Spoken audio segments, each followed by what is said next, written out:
I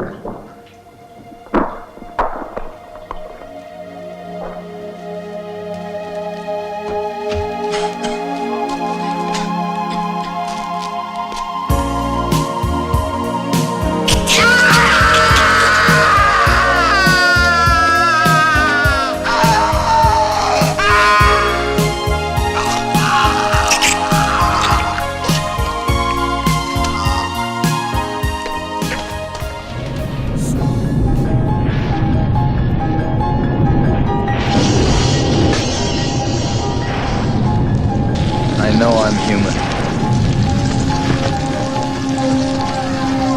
If you were all these things, then you just attack me right now. So some of you are still human. This thing doesn't want to show itself. It wants to hide inside an imitation. It'll fight if it has to.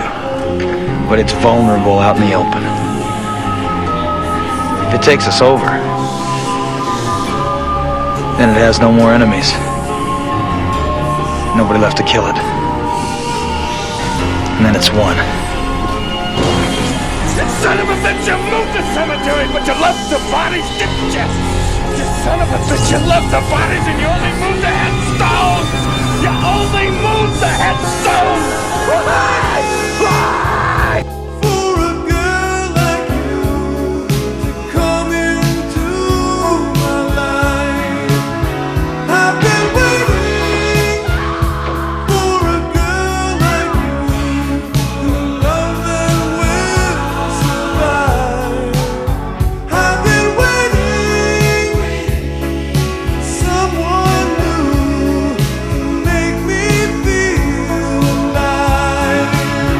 Yeah, waiting for a girl like you to come into my life. You bitch!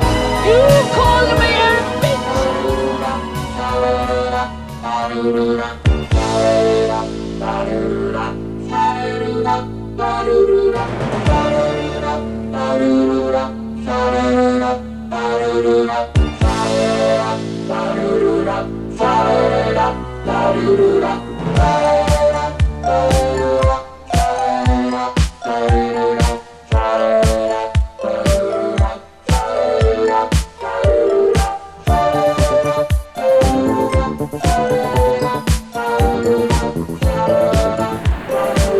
What's in the basket?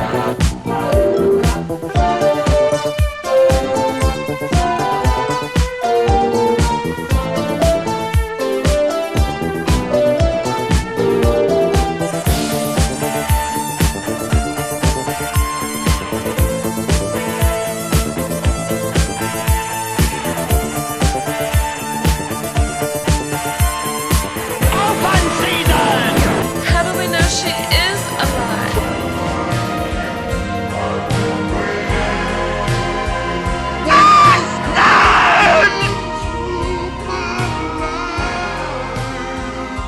Say, please stop it. There's no more time. You've got to. Please stop it. Stop it now. Turn it off. Turn it off. Stop it. Stop it. Stop it. Stop it. Stop it. Stop it. Stop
I'm here with Troy Howarth to talk about a classic 1982 Halloween movie. Troy has written several books about Lenzi, Fulci, Mario Bava, Dario Argento, and more importantly, should help us out a bit, John Carpenter. So, yeah, how's it going, Troy? Good. Thank you for having me on to talk about this. Well, I don't think we can really call it underrated now, but at the time it certainly was. For sure, most definitely. I guess we'll get into a brief plot, kind of description of Halloween 3 Season of the Witch. An evil mask toy company starts creating a plethora of dangerous and deadly Halloween masks to sort of bring back the true spirit of Halloween, kind of in quotes there. And it's up to a divorced dad / doctor and one of the victim's daughters to try to put a stop to the nonsense and chaos that is Halloween 3. So, yeah. Do you want to add anything else about the description of the film? I think as a broad overview goes, that'll do. All right. I guess we can talk a little bit about the pre-production, which is kind of interesting. Some of it, I think, is a little known by general things, but we can just hop right in if you want to start, or I can start, whichever you'd like. Well, I think in order to understand how Halloween 3 came to be, we have to understand Halloween 2 and what was going on with John Carpenter in 1981. Now, in 1981, Escape from New York is doing very good business. It's come out through Avco Embassy. He's completed his projects for Avco Embassy at that time, and he's given an opportunity to come over to Universal, a major studio, to start making films on a bigger scale. He's lured there with an opportunity to do a remake of The Thing. Really, the film he makes is more of a straight ahead adaptation of the original story Who Goes There by John W. Campbell. It's not really a remake per se of the Howard Hawks Christian Nyby film from 1951, but it's a big film. It's an ambitious film, location filming, an all-male cast, sort of out-of-the-way locations, and a lot of special effects. So it's a big challenge for him. And of course, that had originated all the way back in the 70s. It was actually a passion project for a producer, Stuart Cohen, who initially had taken it to Universal, and there were some attempts to get Tobe Hooper to do an adaptation with Kim Henkel, his writing partner, and that just sort of spun its wheels, never went anywhere, and it didn't end up happening. So Carpenter comes on board in 1981. And part of this kind of deal, this very sweet deal he's being given by Universal is, we'll be happy to give you this big film to do. We'll give you final cut. We'll let you do what you want to do. But you've got to give us a Halloween sequel. Well, he had no interest whatsoever in doing Halloween sequel. Quite rightly, he said that, when he sat down to try and write this thing, he realized there's no story. There's nothing left. All I can do is just Xerox the first film over again, and I don't really want to do that. But he was kind of under the gun, and he had to do it. So Halloween 2 gets put together. He brings on a director that is also an alum of the USC Film School that Carpenter had gone to, not really graduated from, funnily enough, but he had participated in. He never did technically graduate. But a guy named Rick Rosenthal comes in at his behest to direct the film, and he was not happy with the results. The initial cut, he said, was pedestrian. It lacked tension, it lacked suspense, and it just didn't really have any real punch to it. So he ended up going back, Carpenter, and shooting various inserts, various new pieces of material to kind of beef the movie up a little bit, give it some more gore, because he realized that whereas in 1978 the blood-free kind of approach of Halloween was successful, by 1981 Friday the 13th is out, all these other types of films are out, so he knows things have changed. He hated himself for doing that to Rosenthal, because although he wasn't happy with what Rosenthal had done, he knew what it was like to be kind of screwed over by other people, and he felt really guilty about that. So he said, from now on, if I get involved in any capacity with other people's films, producing and all that sort of thing, I'm not going to do that anymore. But Halloween 2, although it's not a movie that is nearly as good as the original, it was very successful. It really ticked all the boxes. People liked it. They enjoyed it. It was a box office hit. So in 1981, while Carpenter is on pre-production still on The Thing, an idea is, starting to percolate about collaborating with a British writer who was on a lot at the time, working on a remake of Creature from the Black Lagoon, a guy named Nigel Neal. And Nigel Neal is the writer who's responsible for the Quatermass stories, the Stone Tape, very controversial adaptation of 1984 from the 1950s with Peter Cushing. He's kind of a legend in the horror and sci-fi realm, although he doesn't like horror and he doesn't like sci-fi. It's just one of those things. It's just he has a flair for it, but it's not really a fan of that sort of thing. And with Creature from the Black Lagoon kind of, not really going anywhere, Carpenter hits upon this idea of, why don't we get this guy involved in writing a Halloween 3 and taking it in a very different direction, which is exactly what they do. I kind of add in a little bit of Tommy Lee Wallace worked on the first Halloween as a production designer, actually working on The Mask. Mm-hmm. And he didn't want to direct the second one. They offered it to him. He said, it's not really my thing.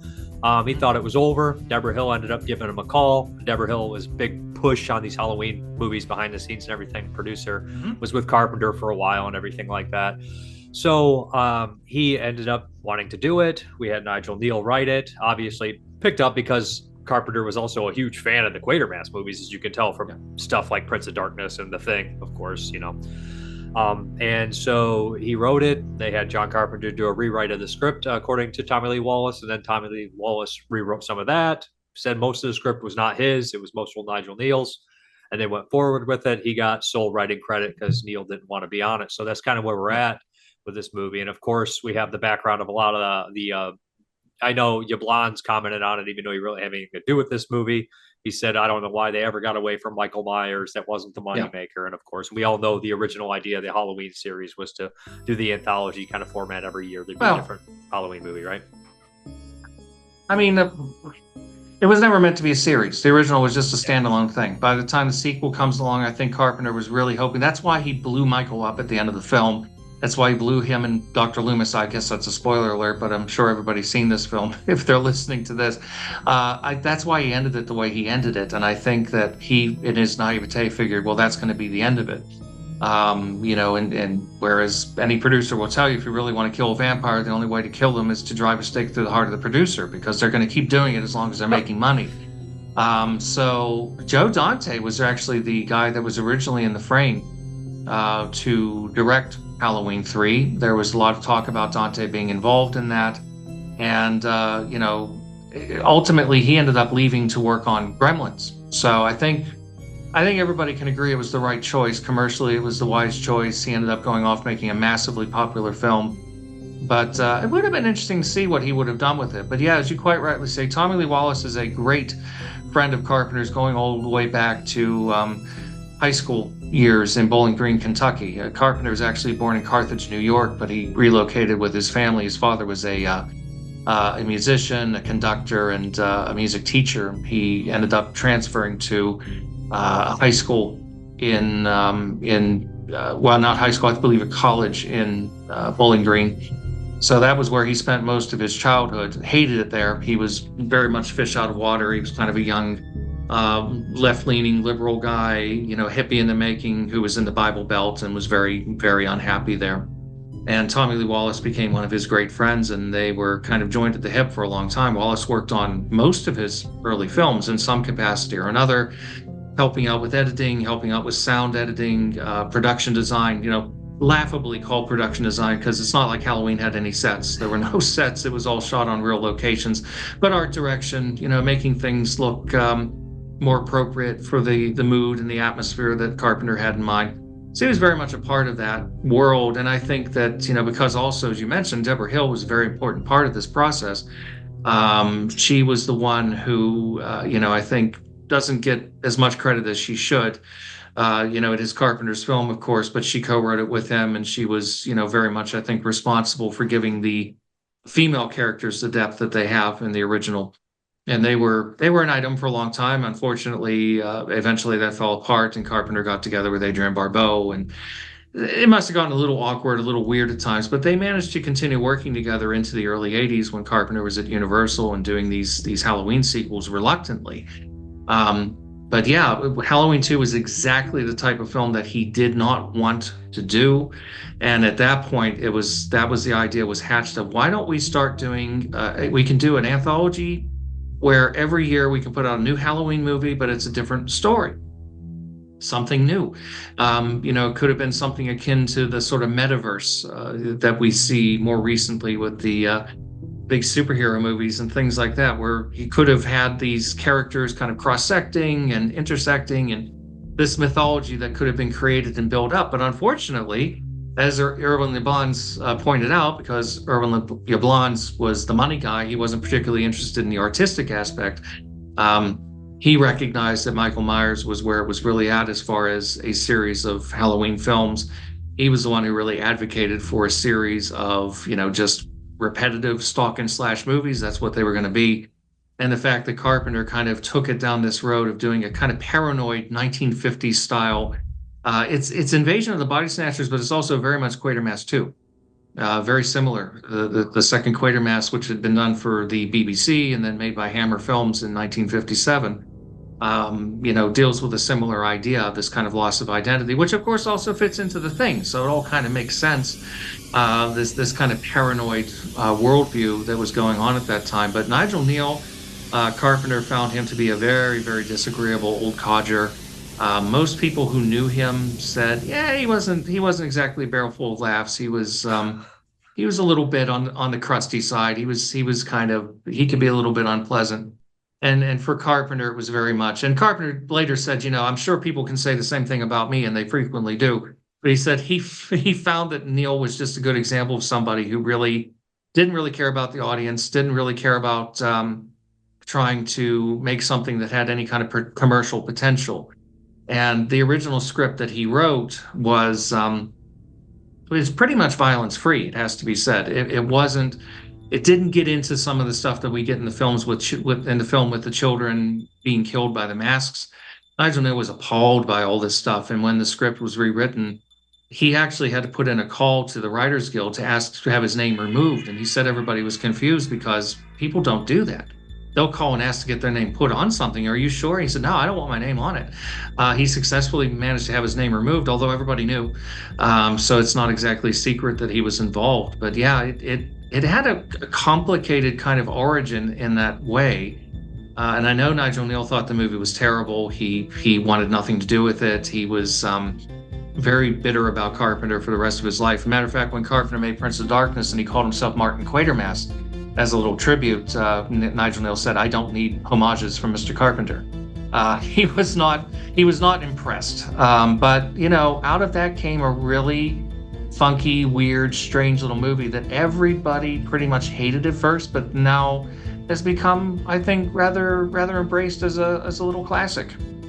I think a lot of people were just following suit, and it was such a horrible take on it. I understand you wanted Michael Myers, and it's just a bit of bad advertising. And I understand if you don't like the movie for other reasons, but the sole fact you don't like it if Michael Myers is not in it is kid stuff. The same thing with Friday 5 without Jason. It's kid stuff. It's very childish. Well, it is, and I mean, Tommy Lee Wallace said we should have just called it Season of the Witch, but it wouldn't have been made if it was just Season of the Witch. It was made because it had to be a Halloween sequel. They kind of smuggled it through that way by calling Halloween 3. Carpenter acknowledged that the advertising wasn't very good, that they should have, the poster art, I think, is pretty striking that they came up with for the original release. I remember seeing it when I was, very young. The movie came out when I was 5, so I don't know if I saw it then, but at some point I saw the cover, or the VHS cover, or whatever. It was a striking image. But yeah, they didn't really sell that aspect very well, although he does appear briefly, because at one point Dr. Chalice is in the bar and they're advertising John Carpenter's original classic Halloween, and they show Michael coming down the stairs. So that's a little gag. So I guess you can argue it that way, but in other respects, it completely disconnects from the first two films. It stands on its own terms. And I admit, when I first saw it as a kid, I was very disappointed. I was confused, I think, is more than anything, and I remember actively regurgitating stuff that other people said at, 7, 8 years old. I remember, this is kind of a strange story. It wouldn't be one of these videos without a video store tale, all right? So in the video store, I remember standing by my mom, God bless her. She didn't want to be there watching me talk about horror movies in the aisle. And she's like picking which ones she's going to let me rent, which ones, look okay enough, not too violent. And I said, we don't want to get 3. That doesn't have Michael Myers in it. It's stupid. And then some guy actively said, well, the original idea was to just kind of make a bunch of movies about Halloween. And I was just like, okay. And I kind of just shut my mouth and realized, that maybe I was wrong. And as I got older, 14, 15, watching it, I go, oh, this is pretty cool. It's weird. I like it. It just took a couple times. It's just that initial shock of, what? I wasn't promised. I got something else. We can probably move into the crew a little bit. And we kind of covered Nigel Neal pretty well, I think, talking about him and his work on this film. I do want to mention one thing about him. I always looked at it. The Quatermass movies, I love those movies. I never watched the miniseries. I haven't had a chance, but the first 3 movies are fantastic. 2 is underrated. 2's scary. They're like genuinely scary, heady kind of movies that make you think. And I always said the kind of like weird versions of those in the 80s would be like, of course, Halloween 3, Prince of Darkness, and then Life Force. They all seem like this weird kind of obviously influenced heavily by his work, and I think he's kind of an underrated. I know people have said that this owed a lot to Twilight Zone, and I'm like, well, if you knew the other Quatermass movies, I don't think you'd think that as much, Yeah. No, I don't see a lot of Twilight Zone really, but I definitely see it as a natural progression of Nigel Neal's writing. I mean, he's an interesting guy in the sense that he's well known for all this kind of genre stuff, but he's also involved in really mainstream things like Damn the Defiant and other kind of realistic British films of the 1950s and 60s. So he was one of those guys that kind of bristled a little bit whenever he was called a kind of sci-fi or horror guy. That wasn't really his thing, but he had a flair for it. He definitely had a flair for it. There were the 3 TV plays in the mid 50s. They were enormously successful. Then Hammer did 3 films. 2 in the 50s, 1 in the late 60s, which is, for my money, is the best of them, Quatermass in the Pit, which is one of the most brilliant concepts. I think Stephen King took a lot from it for the Tommyknockers. And his influence is pretty substantial. So it makes perfect sense that if you were looking to kind of get a different spin on it, Nigel Neal will be your guy. And he's the one that brings in the whole sort of Celtic thing, the whole, the whole history of, I mean, there had been that sort of druid aspect that was brought into Halloween 2. They refer to it as Samhain. Actually, the pronunciation is Samhain. Funnily enough, I don't know if Donald Pleasance fought with anybody over that, but ultimately they went with the phonetic pronunciation. It's actually Samhain, which would crop back up later in those awful later Halloween films where they didn't know what to do and they're just trying to give it some complex history of he's connected with all this horse shit. But it was just kind of a cool little flourish, which in an interesting way kind of anticipated where it was going to go with Halloween 3. Neal came up with a really, I think, very clever idea. And there are aspects you can tell Neal wouldn't have written. Neal wouldn't have written the cringier stuff that everybody loves, but I always kind of cringe a little bit with, Dr. Chalice and the girl, Annie, that whole sex scene and everything. That's not something Nigel Neal would have written, you can tell. And all the violence, of course, was added in, but the concepts are really very good. And Buddy and his whole family, they don't seem like Nigel Neal characters. They definitely... It could be his sort of parody. It could be his idea of the ugly American. Possibly. That could be his commentary on the ugly American middle class kind of touristy family, I suppose. So we're moving to the crew. I guess we can just touch on Tommy Lee Wallace, who I always kind of held in. There's always those kind of horror directors or get pigeonholed in the horror directors. I know he's done a lot more work than what comes to mind, but there's like those guys like Fred Decker or Tommy Lee Wallace, or they did 2 or 3 really cool horror movies that they're known for, and that's about it. I mean, he of course did Fright Night 2, which I've always been a fan of. I think it's a little underrated, and It, which is a mixed bag, for sure, the TV series, but this one I think is probably his best constructed overall movie, I would say, and I think he did a pretty good job directing it overall.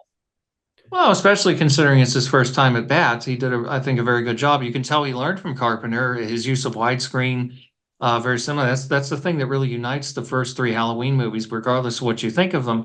They all at least feel like a piece. They feel there's a certain stylistic continuity. They were all 3 shot, of course, by Dean Cundy. The same DP shot all 3 films. So, and Carpenter, of course, does the music for all 3 films, the sequels, with Alan Howarth. No relation. But yeah, I mean, it's definitely it's a really, I think, well-directed film on the whole. It has its moments, it has its clunky moments, but on the whole, I think he does a nice job. Fright Night 2 is, I think, a really nice film that I think more people would appreciate if a decent version could get a release in widescreen. Again, he uses widescreen quite nicely, so there was a bootleg floating around, I think, taken from a Spanish source. So you can watch it if you really want to see it that way. But the only thing we ever got over here, because the whole thing got mired in some sort of legal hell, and it's still tied up in there. Something somehow or another, the Menendez family was connected into that. So unfortunately, that movie has been kind of consigned to the dumpster for a while. But it's a pretty good film. I don't care for it very much, I have to be honest. Although I think Tim Curry's great in it, and he also did the first sequel to John Carpenter's Vampires, which isn't bad. It's got its moments. It's John Bon Jovi's no James Woods, and it's definitely a cheaper film, you can tell, but it has its moments. See, when it comes to the direction, I don't think anything clunky's in the direction, like the beautiful shots of the villains or the robot and automatons or whatever you want to call them. Kind of they're excellent. I think the clunkiness probably comes from the script a little bit, just plot conveniences, especially towards the end of the movie. But that's fine. I mean, it's kind of expected in certain aspects. I think 2 also has these weird plot conveniences in it that are just like, what? But like the radio, for example, just that to move exposition dump. But it's fine. I mean, in the beginning, I think the script is actually pretty nice at setting up with the stolen Stonehenge and getting all that out. Well, that's over-explaining it. That's one of the great sort of ellipsises, I think, in any film I can think of, is basically at one point they're talking to Conal Cochran, the villain played by Dana Herlihy, and the topic of Stonehenge comes up, and he basically says, that's a very interesting story, and we never hear it. I love it. I think that was so audacious that they go there and they're like, no, we're not going to explain it. It just happened. Okay, that's an interesting story. Okay, sure, if you say so. But yeah, there's some deficiencies in the script, which again, I'm sure a lot of them didn't really originate from Nigel Neal. It was probably, a mixture of Carpenter and Wallace. Some of the clunkier stuff, again, the grafted on sex scene that just, I mean, yeah, I feel bad saying anything negative about it because everybody loves that and everybody gets a kick out of that, but it's a little clunky. But at the very least, he wasn't able to kind of overcome that. So the movie kind of, dips a little bit here and there. But on the whole, no, he does a very good job. Yeah, so we're getting to Dean Cundey. We mentioned his widescreen cinematography, and he's just one of the best. I mean, he started out in the low-budget scene, working with Graydon Clark on Satan's Cheerleaders, and did a good job on those movies, too. And I mean, they helped quite a bit, starting on Halloween and all those movies. His cinematography is kind of really well-known. I mean, I think that's one of the things that Carpenter think widescreen Carpenter, and all those the music cues as well, the weird ass sounds. But yeah, as far as Cundey is definitely hand in hand with Carpenter. I think people don't realize how much of his style comes from that. Well, they were a great team. They worked well together. He didn't shoot everything during that period. Donald Morgan shot a couple of films, but they were together in quite a few films up until and including Big Trouble in Little China. But around that time, that's when Cundey is starting to get in with Robert Zemeckis, and he's working on big major kind of blockbuster type films. Ultimately also works on Jurassic Park. So he kind of got priced out of Carpenter's price range after a certain point. And his operator, Gary Kibbe, took over beginning with Prince of Darkness. And he did a really good job. I mean, I have to say, I think Kibbe was a great kind of successor to Cundey. But yeah, Cundey definitely deserves a lot of credit. It's one thing to have the ideas. It's another thing to have the ability to realize them. And Cundey's use of light and shadow, and the extraordinary use of the early version of Steadicam, the Panaglide that they were using on Halloween, that mobility, fluidity of camera, the way it just floats around, very, very important. So yeah, Cundey's a big part of Carpenter's early films. And you notice there's actually night for night shots. There's not any day for night, which is something that if you ever want to be like, hey, this is pretty cheap of a movie, you get a day for night in there. And almost half of my favorite movies have day for night. It's kind of amazing. I think a lot of people love that iconic shot of the kids walking on the the setting sun. That's Yeah. just a beautiful shot. Iconic, probably, for this movie. Yeah. No, it is beautifully shot, and I mean, Day for Night can be done well. You just have to have the know-how how to make it work, and you've got to be careful of certain things. But yeah, usually, I mean, it was economical. I guess it was easier, to do this stuff during the daytime, slap a filter on, and not worry about working into the wee hours and having some difficulty scheduling and all that sort of thing. So it was a time-saving thing. Sometimes it works, but usually it doesn't. Should mention just Deborah Hill actually had the initial idea, they say, of the technology mixed with the microchips, which is one of the weirdest, old meets new kind of technological things, and it's just a completely bonkers idea, but it's fun enough. It works. I really think the idea works, and I mean, a lot of these films, they fall apart when you start to really get nitpicky about them, but I think what matters is that it works well enough when you're in the midst of it. It's one of those things afterwards you might think, well, I don't know if that really makes sense. That's okay. I mean, logic isn't really necessarily the strong suit of a lot of these films. And in this case, I think because it just goes for this kind of paranoid kind of an atmosphere, it just, in a way, it just doesn't really matter to me. Some certain things don't really stand up to close scrutiny or dissection, but it gets by on its atmosphere a lot, too. So we definitely should touch on the score with Alan Howarth and John Carpenter, and this score right here. It's just such a bridge for a lot of his other scores to me. Like I hear Christine so much was the year after, and I hear Prince of Darkness. I feel like it's almost like those three scores are more close, and it doesn't really sound anything like it does a little bit like Halloween 2, but not exactly. I think it's more close towards those other movies that came later. Well, they had started working together on Escape from New York, and up until that point, Carpenter had worked on and off with a guy named Dan Wyman, who also, doesn't always get the credit that he's due. But Carpenter, of course, he's famous for not. He's said in the past, at least in the past, he didn't even know how to read or write music. But he just would sit down and kind of watch the film unfold, and he would just improvise these themes and then work with these collaborators to realize them and flesh them out. The Halloween 2 score is mostly, if not completely, it's mostly a recycle of the original score done in a different kind of electronic style by Howarth. So a lot of it's the familiar themes, all the Halloween theme, the Laurie theme, the shape stalking theme. That great sort of relentless music that plays at the end is whenever he's going after his victims. It's just redone in a more kind of funky early 80s kind of way, which I think is a lot of fun. I like the Halloween 2 score. Right in this period too, of course, this movie is being shot in the spring of 1982. So it's, cross-secting over with The Thing in a way in its post-production stages, and during that period of time, Carpenter had worked with Ennio Morricone doing the score for The Thing. And Morricone delivered a score that is beautiful, it's wonderful. Carpenter loved the music, but some of the music he didn't think would really work in the movie. And so he and Howarth actually supplemented the score for The Thing with a lot of little electronic kind of stingers. And different kinds of almost ambient sounds that play in the background, not music as such, but a lot of sort of electronic stuff that really would have been enough to justify a co-credit score, but he didn't want to take credit away from Morricone, so Morricone gets all the credit for it. So right there you get the beginnings of the sound of Halloween 3, and as you say, that carries over in particular, I think, into the score for Christine as well.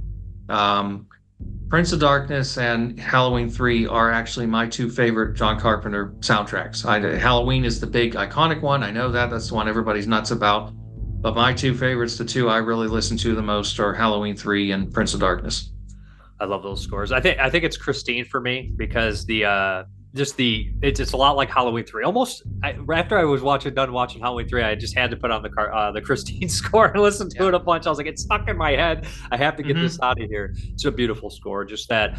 And they both have that theme of kind of just being running, like Halloween 3, which is running. And those paranoia movies have so much running in them from back in the Age of the Body Snatchers. And you need that kind of that thudding, that coming after you kind of music too. maybe my single favorite individual piece of music Carpenter ever wrote is called Chariots of Pumpkins. It's a little joke about Chariots of Fire, that fantastic music you hear at the beginning after the opening titles, and the man is running and he's being chased. We discover, what he's being chased by, and that music that's just building and building and building, very repetitious. I love that piece of music. With the Heat of 1,000 Suns, I think that's a beautiful piece of music, and the whole thing is great. But again, in particular, the main title, which I find very listenable, funnily enough, even though it's very discordant, it doesn't really have a melody as such. It's very different from Halloween, which of course has this instantly recognizable melody, which is based on, to an extent, Goblin's theme for Deep Red, but also they both took inspiration from Tubular Bells by Mike Oldfield, which had been used so memorably in The Exorcist. So, all these things kind of connect together. For sure. Is there anybody else in the crew that you want to mention before we move to the cast?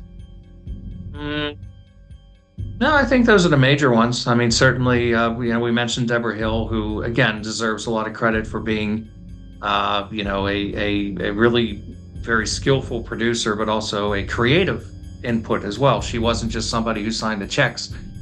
She and Carpenter worked together very well, and she produced. She starts working with him on Assault on Precinct 13. She's, in behind the scenes capacity on that as kind of a continuity person, script supervisor. But then from there moves up the ranks, becomes producer on Halloween, The Fog, Escape from New York, etc.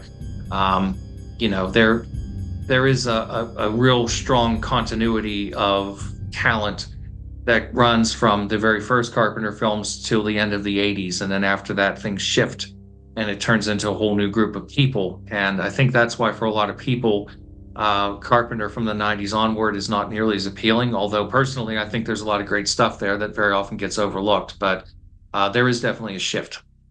For sure. I guess we'll start off with the big name here, Mr. Mustachio himself, although he does not have his mustache in this one, along with Creepshow, same year. So, yeah, Tom Atkins. Oh, he does. He does have his mustache in this one. Oh, yeah. He doesn't have it in Creepshow. He said he doesn't have it in Creepshow. He doesn't have it in Creepshow. Or... He doesn't have it in The Fog. It's The Fog. The Fog, yeah. That's right. Yeah. Well, that's the story. Yeah, that's it. Well, I met him, funnily enough, when I went to Homestead to see Carpenter perform his music back in 2016. I went with my then fiance, and we did the meet and greet with Carpenter, who, I thought was perfectly fine, very charming. I enjoyed meeting him. I subsequently got to interview him when I wrote my book about him, and he's a curmudgeon, but I get it. I get where he's coming from. I know he's basically, I think, just kind of a shy, slightly awkward person, but he has a very, very funny sense of humor. But it doesn't always translate. It makes him sound bitchy, which it is, but it's also funny. But in the audience, this is right outside of Pittsburgh, in the audience is Tom Atkins. He showed up at one point. Also in the audience was Slash from Guns N' Roses, who nobody really seemed to give a shit about. But then comes Tom Atkins, and you would have thought it was the Beatles. Everybody went absolutely nuts. Tom Atkins. And I realized it was him, and I told my fiance, take a picture. I got to go over and talk to him. And, like an obnoxious fan, I went over and I just held up my hand and said, Dr. Chalice, I introduced myself, and he just wanted to sit down and watch the show, so I didn't waste his time. But boy, he was very friendly. He posed for pictures and signed some signatures and stuff. He hails from Pittsburgh, funnily enough, and he is actually a dyed-in-the-wool horror buff. He loves horror films. He's always talked about really liking them. And he's a guy who's shown up in a lot of episodic TV shows. I just recently revisited one of my all-time favorite shows, the 1980s version of The Equalizer with Edward Woodward. And there's a 2-part episode guest starring Telly Savalas, and Tom Atkins is in it. So that was nice to see him there.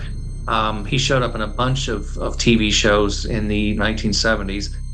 Never really quite took off as a big name in films, but he's beloved, obviously, because of his Carpenter films, but also things like Night of the Creeps and Maniac Cop and Creepshow. And, he worked several times with Romero as well. And yeah, he's an interesting one. He's an interesting choice for a leading man because he's not your conventional kind of fit studly guy. He's a kind of a middle-aged, slightly schlubby guy. He's got love handles. He's not he's not that typical kind of guy that you would normally see, young and fresh faced and all that. He's somebody who's got a little bit of age on him. And speaking of age, he has aged magnificently well. He is pushing 90.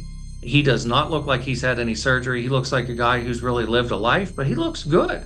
That was almost 10 years ago I met him, but I couldn't believe it then that he was the age that he was. And he's good. He's a very likable, kind of working class protagonist, which made him work really well. He very nearly was MacReady in The Thing, which I don't know that a lot of people know that, but Carpenter originally wanted to cast him in that part.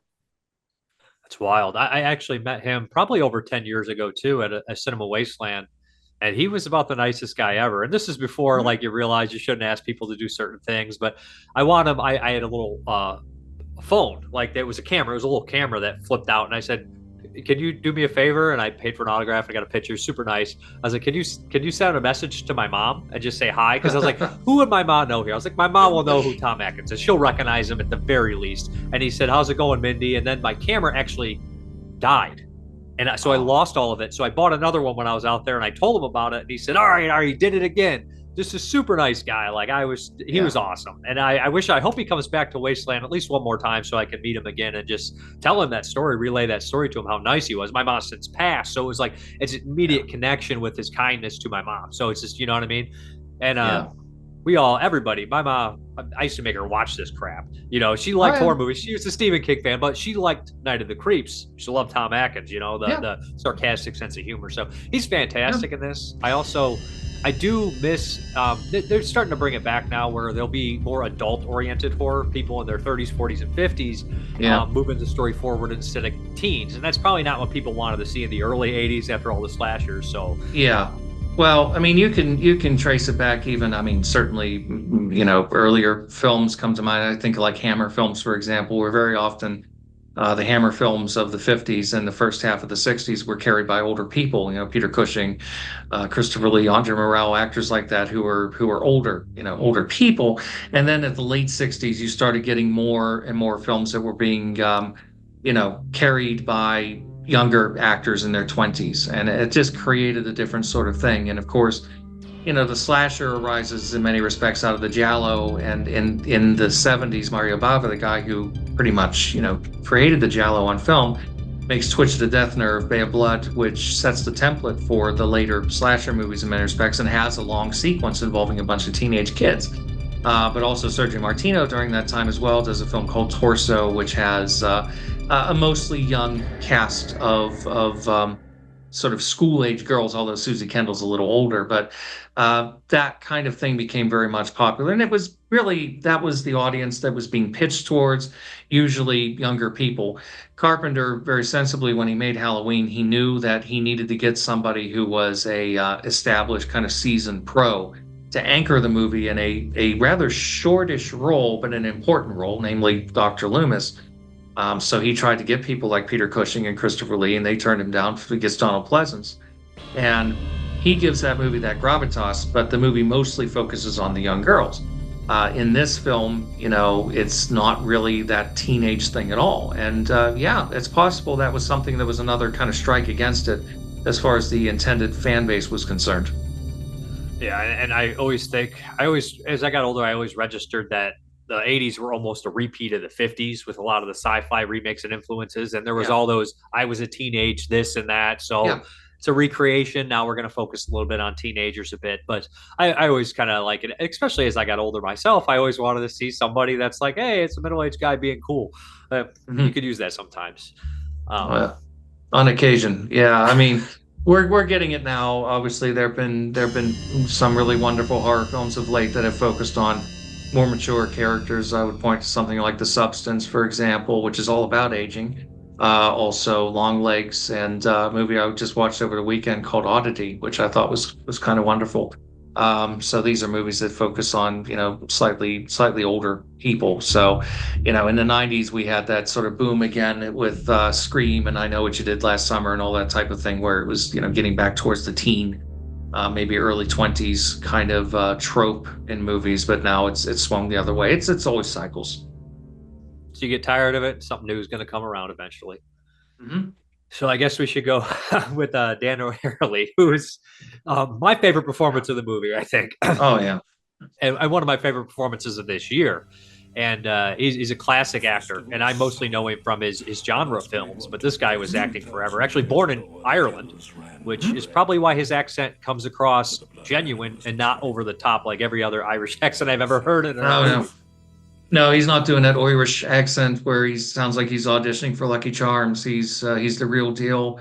Yeah, he'd worked with Orson Welles in Macbeth. He had worked with Sidney Lumet in Failsafe, which is kind of the non-comedy version of Doctor Strangelove, where he's sharing scenes with people like Henry Fonda and Walter Matthau, and he's been in all these big films. His son Gavin became an actor as well, and he's he definitely sounded a lot like his dad, and he's a very distinctive presence. He played one of the thugs in I think it was the second Death Wish. If it wasn't the second, it was the third. No, it may have been the third one. Anyway, Dan O'Hurley, he was a veteran actor, obviously by this stage. He was not somebody who was known for horror films as such, but he did have some other kind of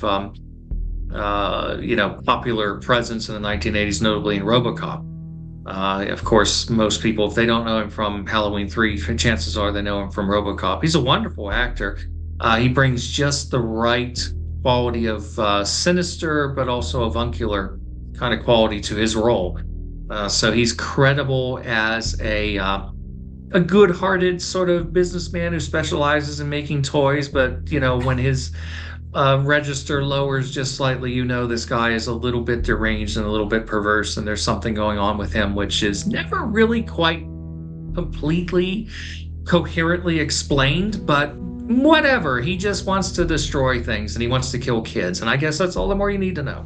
It's the ultimate prank on the children. That's what the ultimate prank on the children. That's right. Oh, he's wonderful. I really love him in this movie.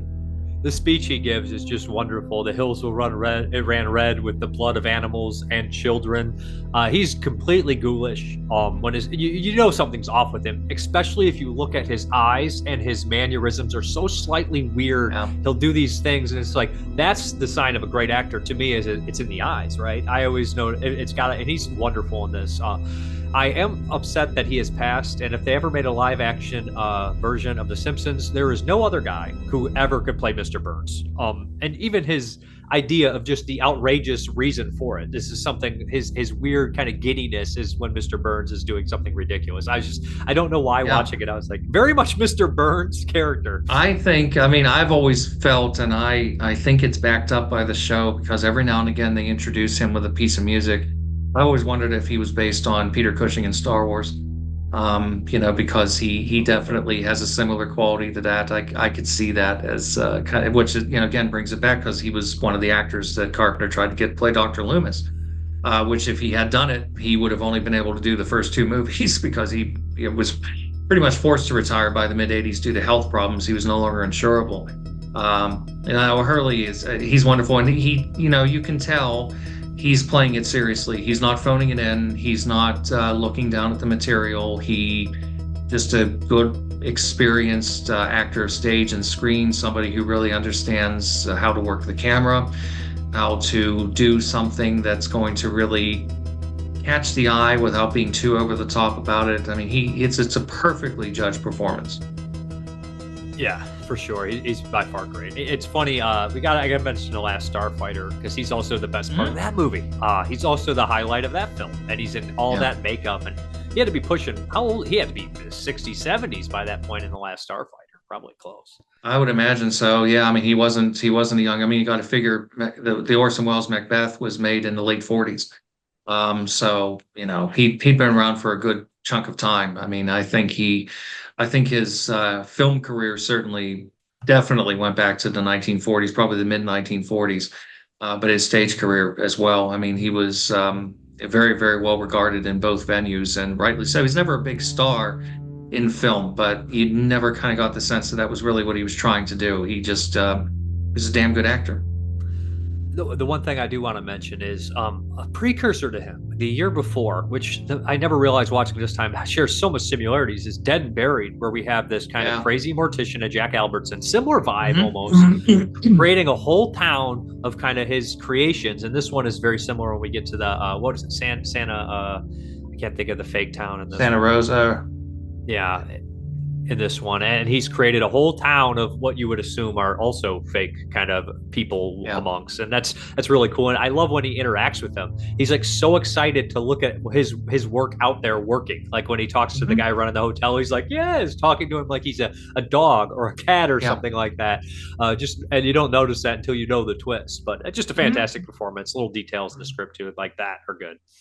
Yeah, no, I agree with your parallel with Dead and Buried, which is a wonderful film too, by Gary Sherman, director whose career never really quite went as well as it should have done, I think. But he made 2 great horror films and a 3rd really interesting one, and some other pretty good stuff too. So, Dead and Buried is definitely one of the great. I wouldn't say underrated at this point. I think it's a movie that's been rediscovered and people really like it a lot, but at the time, certainly wasn't very popular. So a wonderfully creepy movie. Excellent script on that one. So I guess we'll move to Stacey Nelkin, who's not an actress I'm too familiar with, actually. I think that she was just never in anything that I focused on. She does a fine job. She's okay. I have no complaints. No, she's fine. I mean, again, it is what it is. She's limited by the character. There is at least a kind of a backbone to the character, which is endearing, and she's able to convey a certain degree of pathos and intellect, but she doesn't have a ton to do. And again, she's stuck in some of the more clumsy moments in the film, perhaps. But any deficiencies, I wouldn't really blame on her. I don't know if I ever saw her in anything else. I might have done.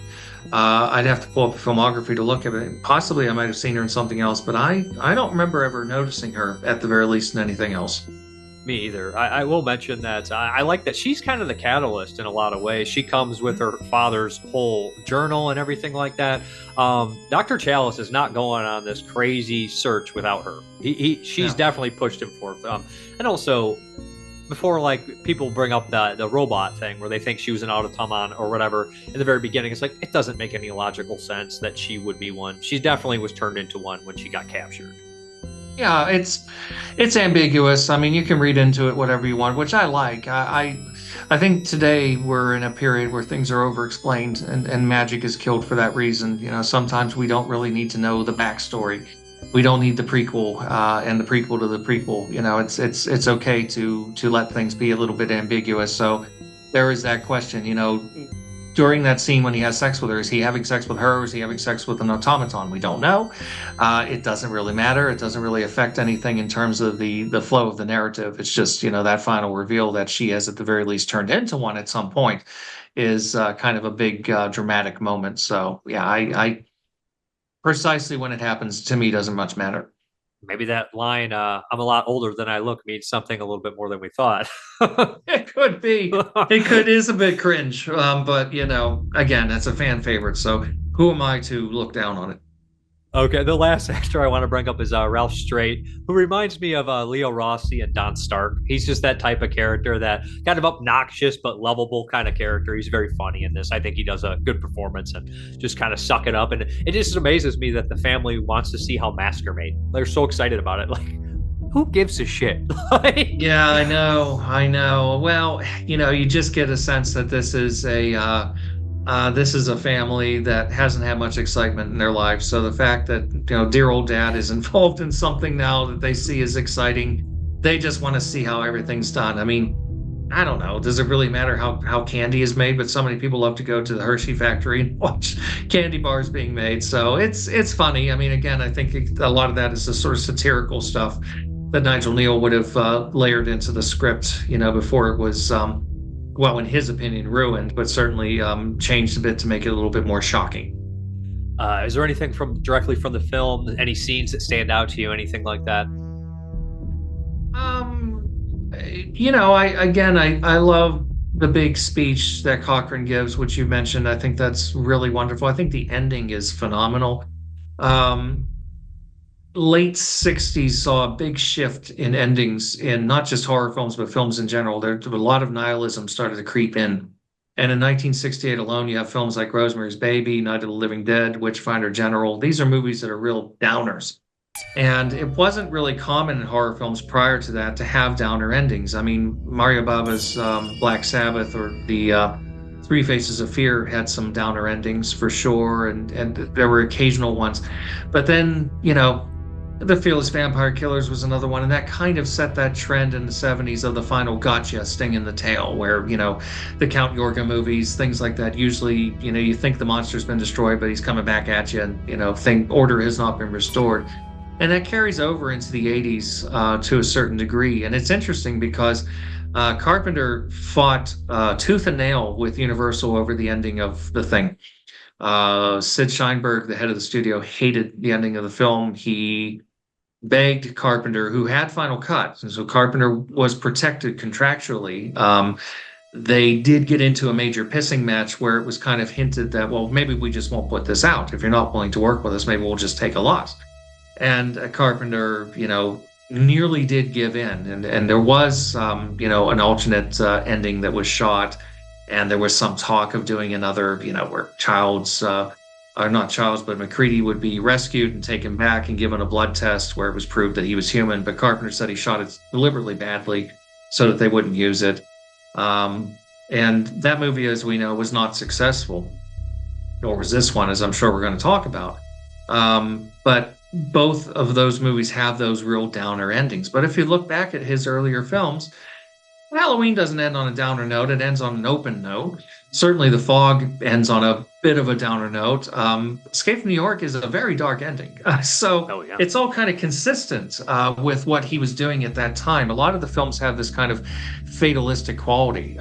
So I think the ending is particularly kind of cruel and vicious. He's getting all the commercials to stop, but the one channel won't listen.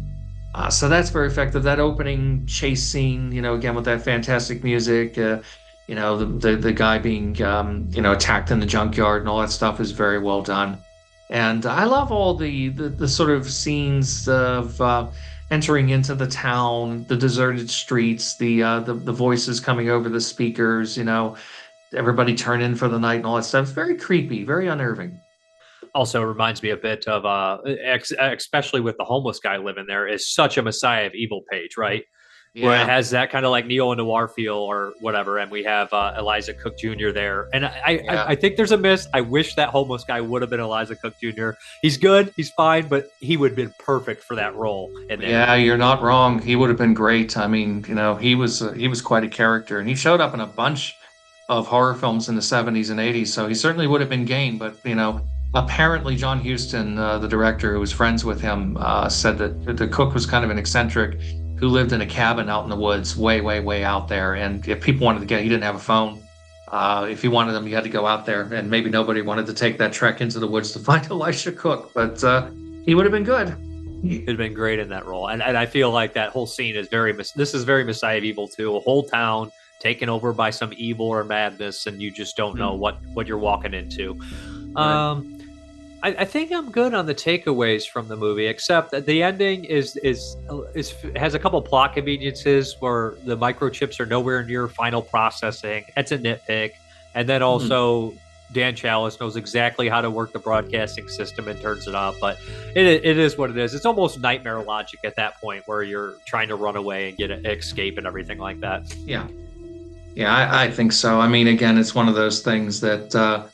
On a logical level, it doesn't necessarily make sense, but somehow it just flows together in a way that I can't really complain too much. Yeah, and then we have the fantastic ending, of course, which just is haunting, like you said. I want to mention, of course, yes, the Silver Shamrock as London Bridge is falling down, because I don't want to read it in the comments. And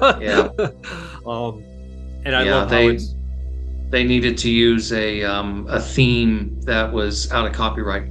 It's Tommy Lee Wallace is the guy that voices the commercials. He doesn't sing the song, but he voices the it's almost time, kids. He does that. He also did he was the voice of KAB, the radio station in The Fog. So he has that great kind of radio announcer voice. So he does that.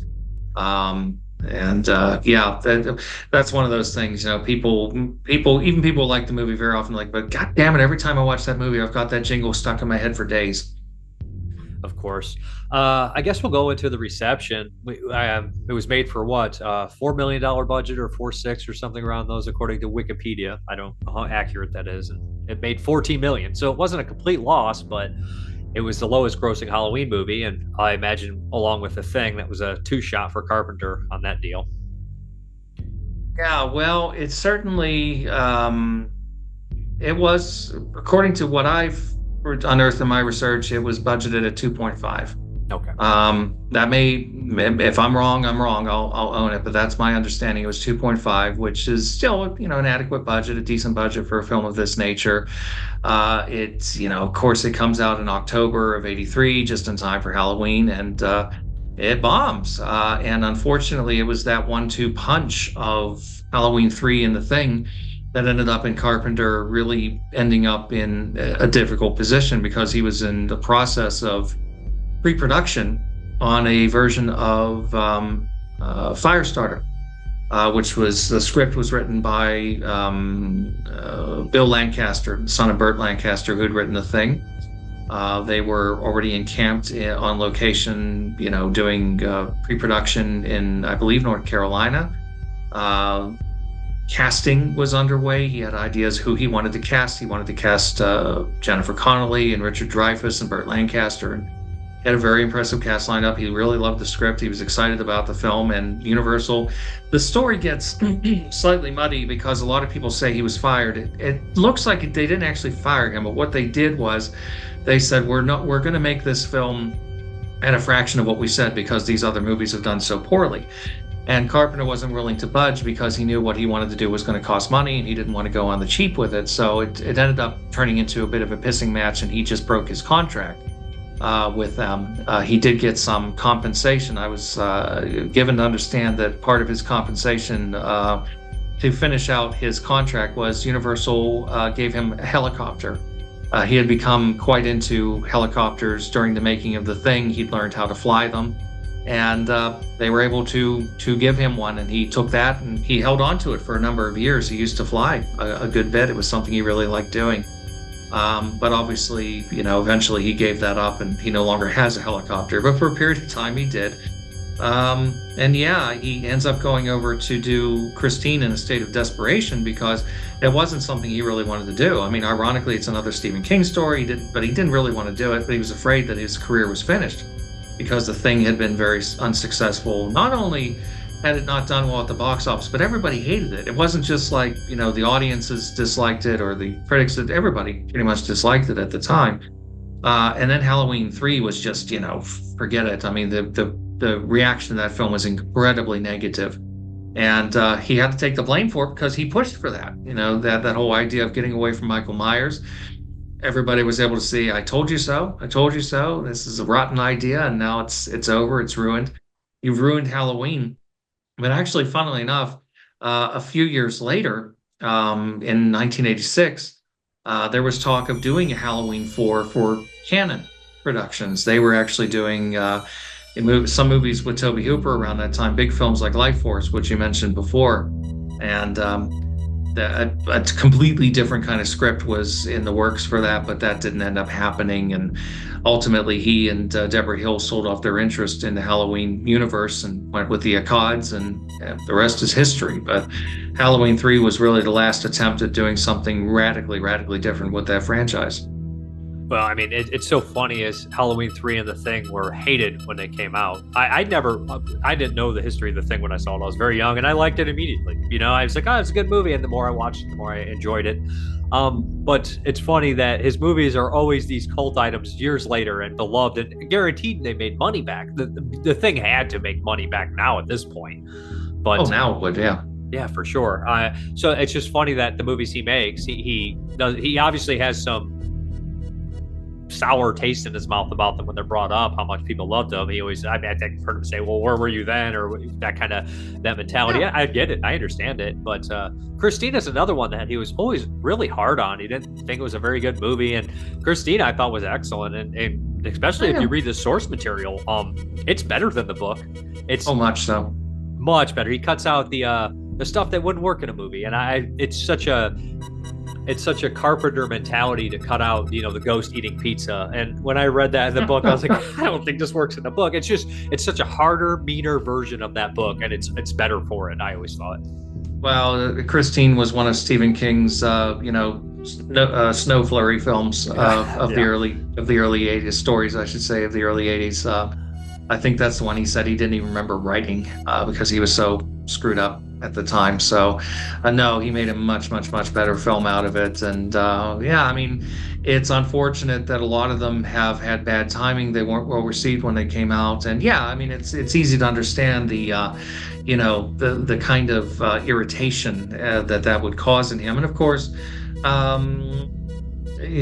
don't think he always really got his due, but nowadays he seems to be a little more at peace with things, and he's kind of moved on from being too, let's say, too focused on the bad things. He just kind of brushes it off. There's certain things he really just won't discuss anymore, and it's just like, doesn't want to get into that headspace. But Halloween 3 was definitely a film that didn't do anybody any favors when it came out in '82. Everybody, Siskel and Ebert trashed it, of course, and most of the critics followed suit, and the audiences were just pissed off for the reasons you already pointed out. But over time, and I do think that the fact that eventually the film became available in widescreen was a big help, because seeing that movie pan and scan back in the '80s on TV really didn't do it any favors, nor did it do any of Carpenter's films any favors. I mean, I kind of feel bad I didn't mention any of the special effects or anything in here. There's not a huge amount of kills, but the kills or the people that die in here, some of them are actually bothersome. The misfire has always been grotesque with the ground cricket or cave cricket or whatever you're calling it. It always made me kind of sick to my stomach. You know what? It's not I don't think the kills in here are the stuff that people are looking for when they watch a Halloween movie to be excited. Oh, he cut that person up. They're kind of just gross and brutal is what I'd say. Well, when the father is killed in the hospital at the beginning, just that sickening sound of the crunch. It's not graphic though. You don't really see anything. So in that sense, again, Wallace learned from Carpenter, who for the most part, unless you're talking about something like vampires or the Masters of Horror episodes, really didn't tend to do gore all that much. His movies really didn't tend to do that. So Halloween 3 kind of sticks closer to that than Halloween 2 had done, because Halloween 2 was more of a commercial concession, really. Is there any last words before? Do you want to do a better than? I'm not going to do the '82 movies because I don't want to spoil a possible top 10 list, but I can do some other movies that I have in mind that are different categories. Go ahead if you have any. Okay, so just a better than, just say Sure. Halloween 3 or whichever one you prefer. So I'm not going to do every Halloween movie because I think I have an idea when we get to a certain point. Better than Halloween 78 or? No, I don't think it's better than 78. No. Some people do. I know some people say it's their favorite, but no, I wouldn't say that. Better than Part 2? Yes. Better than Part 4? Yes. And I can assume I the can rest tell of you this- every single one after it's better. Yes, it is much better. I only own 3 of them at this point in my my collection. Sound like a pompous ass for a moment. I only have 3 of them. I have the original Halloween 2 and Halloween 3. I don't really have any use for the others. Yeah, when it comes to sequels that get far out, I don't hold them to any regard. I expect crap. So I'm just like, just entertain me. And they're usually just fun crap. Sometimes they're so offensively bad that I'm just like, that's too much. That's just too crappy for me. 4 was okay. I mean, for what it is, it's not bad. I could see revisiting that one at some point. I have some affection for that. 5 and beyond, including the Rob Zombie movies, to me are just absolute garbage. I don't like. Now, I shouldn't say all of them because the 2018 film I thought was okay. It was certainly the best Michael Myers film in 30 years at that point. But then after that, they shit all over that with Kills in particular, which I really disliked intensely. And ends at least started promisingly before it fell apart. So these ones I just kind of put in the vibe. They have the same kind of vibe to me. So we'll go Better Than The Thing. No. Better Than Prince of Darkness. No. Better Than Life Force. Oh, that's a tough one. I love them both. No, I think I'm going to go with Life Force. Better Than The Quatermass Experiment. No. Better Than Quatermass 2? Not better than any of the Quatermass films. Okay, so the Quatermass Pit beats it too. Yeah. Better Than Invasion of the Body Snatchers 56. No. Better than Invasion of the Body Snatchers 78. No. Better than Dead and Buried. No. I feel bad. It seems like I don't like it now, but no, you're picking some really good films. Dead and Buried's just a little bit better. All those movies are just amazing movies. Now he compared it. Tommy Lee Wallace compared it in the commentary to The Stepford Wives. Better than? Yes. And Coma, he also compared it to. Yes. So we got a couple at least. So got a couple at the end. Thank God. Yeah, I don't think I'd put it past The Thing, Prince of Darkness, or any of the Quatermass movies in terms, or the original Body Snatchers. I actually prefer the 56 over the 78 because it gets the same streamlined story in like an hour and 25 minutes. And something about the 50s movies are just like so fast and tight. Yeah, the 56 film is great. I do prefer the Philip Kaufman one from the 70s, but not by a wide margin. They're both wonderful. How do you feel about the 90s one by Abel Ferreira? That one was okay, but after that they fell apart. The other ones they did after that, I wouldn't. The one with Nicole Kidman and Daniel Craig, that was terrible. I didn't watch that one. I wouldn't bother. But the Abel Ferrara one's at least interesting, as you would expect. I mean, Ferrara is a very interesting filmmaker. He's a madman. Is there anything else you'd like to say? Any plugs or anything like that? I mean, as far as plugs are concerned, new commentaries, I guess I could mention releases that have just come out. We've got Bloodline from Vinegar Syndrome. Nathaniel Thompson and I did it. Commentary for that, a sort of trashy all-star film that actually has some nice kind of similarities with the Giallo in some respects. Big cast, big production, a movie that not many people like, but I think it's got some really neat things in it. The Houses of Doom box set from Cauldron Films also came out recently. That's a beautiful set for late period films made for TV, but too violent for TV, so they were never put on TV in Italy at the time, by Lucio Fulci and Umberto Lenzi. Nathaniel, Eugenio Ercolani, and I worked in various combinations on 3 out of the 4 films on that set. Dario Argento's opera, the 4K from Severin, recently came out. Nathaniel and I did a track for that as well. So there's a bunch of new commentary stuff. Well, actually, Vinegar's also going to be reissuing one of my all-time favorite movies, The Tenant, by Roman Polanski, on 4K, and Nathaniel and I did a commentary for that one. So you can listen to me on that one as well if you're so inclined.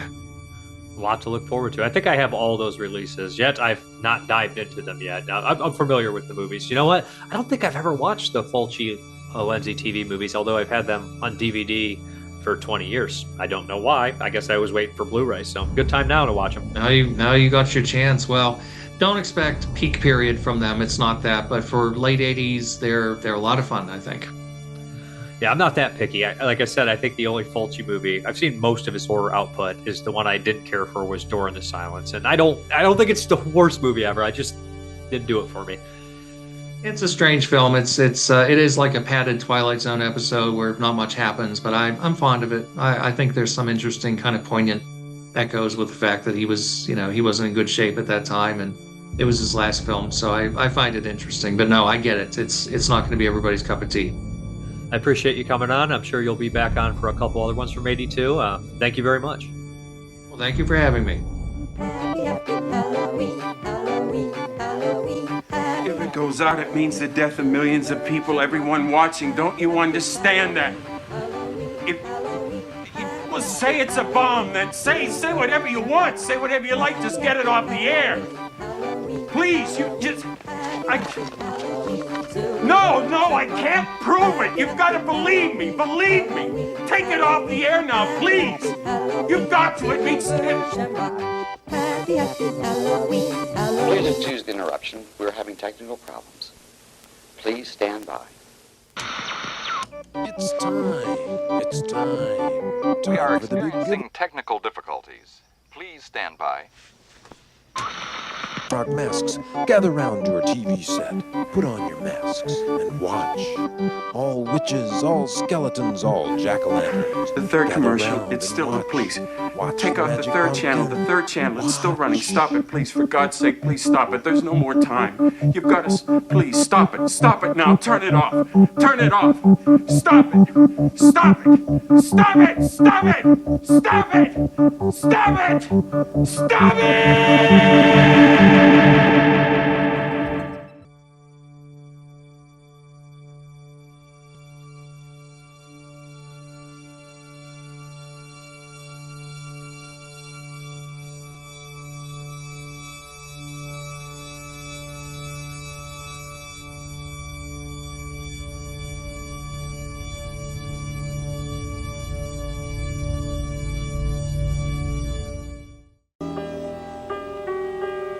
And happy Halloween.